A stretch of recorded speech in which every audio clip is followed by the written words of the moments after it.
If you've ever filled out a contest ballot and not won, or maybe you've filled out dozens of ballots and still nothing, you must know what it's like to feel unlucky. But how about if you could change your luck in contests? Anyway, our next guest has won time and time again, so much so that she's written a book about the world of contests. The author of You Can't Win If You Don't Enter, one of the best titles of a book I've heard of in a long time. Carolyn Willman joins us this morning. Great to see you. Thanks. I already won. I won this contestqueen.com bracelet. I am lucky. Yeah, you have to think you're lucky before you're lucky. And you got to enter a contest in order to win one. That's why the title of the book is You Can't Win If You Don't Enter. Exactly. And I didn't even know it was a verb, but we're talking about contesting. You've created a verb. And you had a big, noun, tell me about this convention.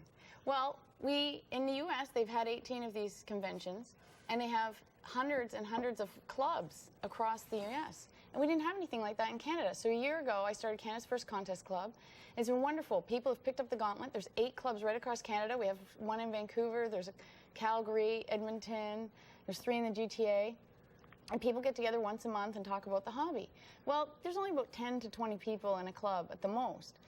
So we said, let's have a convention. So we started planning, and we just had it this past weekend. We had 150 people from 7 provinces and 5 U.S. states. Oh, we're looking at some pictures, I think, here. Yeah. It was a lot of fun. It was whooping, cheering, yelling, screaming, laughing, and we had terrific. a really good time. Tell me about this board that you brought in.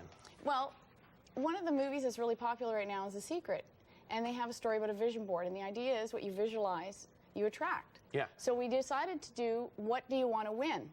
So people brought in pictures of stuff they want to win, and we wrote our names on it, and we glued it on a Sunday morning. We had a mass affirmation, and we whooped and we cheered. And on the website, contestconvention.com, we're going to track the winners of when they won, what they put on the board. Vacations, pictures of the Eiffel Tower, cars, yeah, lots of cars, machines. Lots of cash.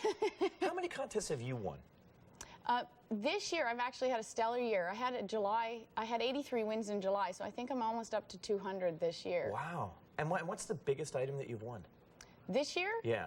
I think it was a painting. Okay. Oh, no, sorry, my husband won a trip. I count his wins, too. As long as he takes you. He did take me. So where did you guys go? We went to Banff. Oh, fantastic. I'd never been, so it's really neat because you get to experience places and things that you wouldn't normally do.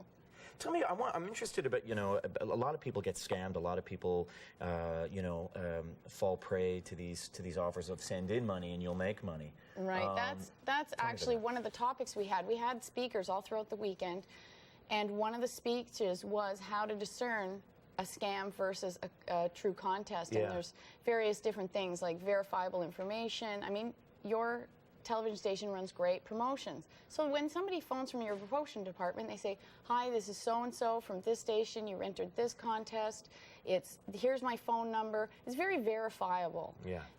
You never have to send in money, you have to answer a skill testing question, you actually get release forms. There's a lot of things you can tell that make it legitimate. You can go back and refer to the rules. Are there any instances that you found where, sending in money is okay? No, I never do that. Yeah. You have to read the rules, though, because you may have to pay some of the fees. Like if you win a trip, of course, maybe transportation's not included to the airport, or you may have to pay your own meals while you're away. But that's not sending them money. That's you paying money in order. Right. Yeah, absolutely. What would you say? What's the secret behind your success? I mean, 200 contest wins. What's your secret? Well, part of it is I visualize wins, and I think I'm lucky.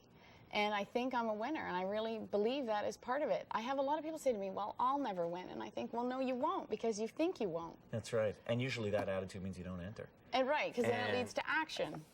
You can't win if you don't enter. Right, and for those who missed the convention, I'm going to be at Indigo Books at the Toronto Eaton Centre October 13th, and people can come and ask me all the questions they want. There you go. Okay, great to see you again. Thank you. Take care, Carolyn.